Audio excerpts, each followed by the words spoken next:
everyone, Jason here. Today, we're back again with a series Falling in Love with the Bible. And then today, we're learning together about the four foundational gaps to learn the Bible. Have you ever in a situation when you understand the words of the Bible, but had a hard time to understand the meaning of the Bible? It usually happens because there are gaps that you need to bridge here. The Bible is for all of us. I'm sure that we know all of that. But in the beginning, the Bible was actually written for the immediate audience. So it means that we need to understand what's happening in that time before we adapt it to our situations. So here the first gap that we need to be aware of. The historical gap. The Bible was written in real moments of history during wars, exiles. There are like different empires, Egyptian empires, Assyrian empires, Babylonian empires, and then a Roman, Greek empire. There's a lot of them. But we often read these stories without knowing what was happening at that time. I give you an example. Many prophets spoke during national crisis. And the New Testament was written under the Roman rule. So when the regime changed, they'll bring another policy, a new things that is enforced for the civilians to do. And then epistles, like the Paul was written, actually it's facing real challenges from the churches in that era, specific churches in that era. When we ignore history, we risk misunderstanding the purpose of a message. And then how to bridge that? Just beginning to ask yourself when you read the Bible, what was happening historically when this was written? All right, gap number 2, the cultural gap. The Bible comes from culture very different from ourselves. Do we remember like 10 years ago, when the social media just happened? Or like 20 years ago when people started using smartphone, or 30 years ago we had internet. Like it changed our lives. So it did with the Bible.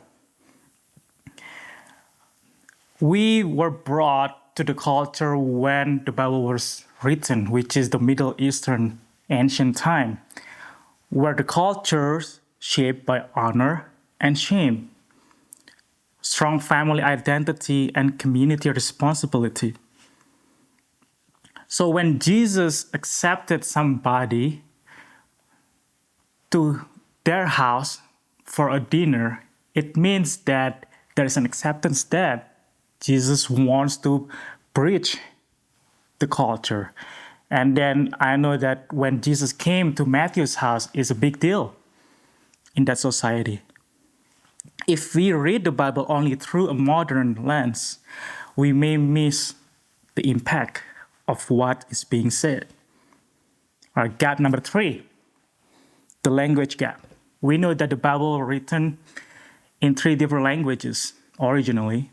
It is in Hebrews, in Greek, and Aramaic. And then they're completely different from English. And then some words carry layers of meaning that don't fully transfer to translation. For example, peace, shalom, is more than just a greeting word. But shalom also means a greeting that wish somebody their well-being or their wholeness. Okay, gap number 4 is the geographical gap. The Bible takes place in real locations: deserts, mountains, seas, trade routes, and borderlands. And then somehow the geography also affects the travel time, the political tension, economic life, and spiritual symbolism. There's a reason why Jesus intentionally went to Samaria. Jesus didn't have to go to Samaria, but he wanted to go there. That is why in the Bible we also find that Jerusalem was built up in the elevations. You have to go up to Jerusalem.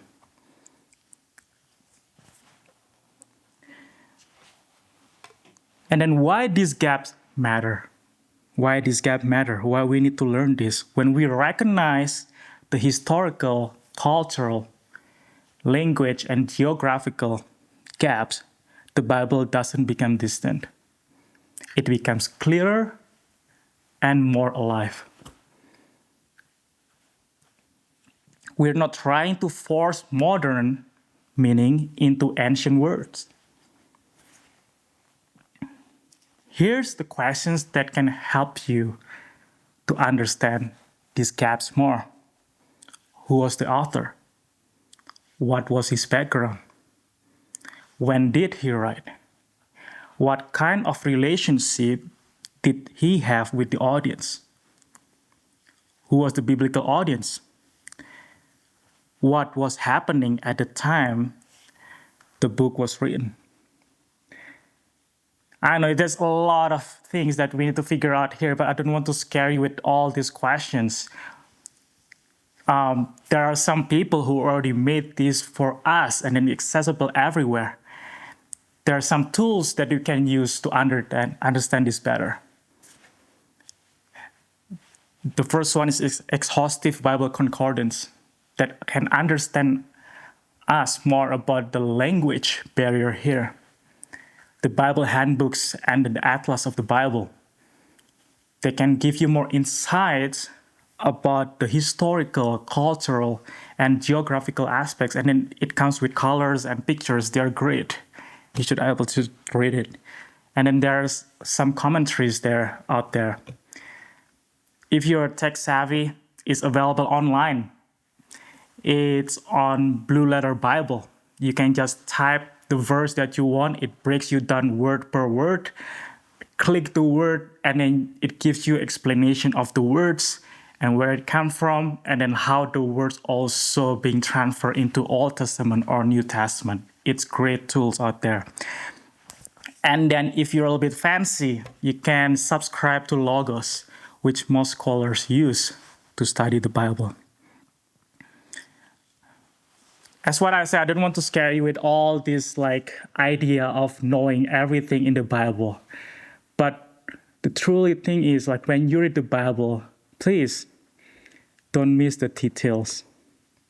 We study the contextual information not as an end in itself, but as a tool to help us grasp and apply the meaning of the biblical text. So have fun with learning the Bible. I hope this journey can make you love more about the Bible and then add more value to your life. So have fun with your small groups.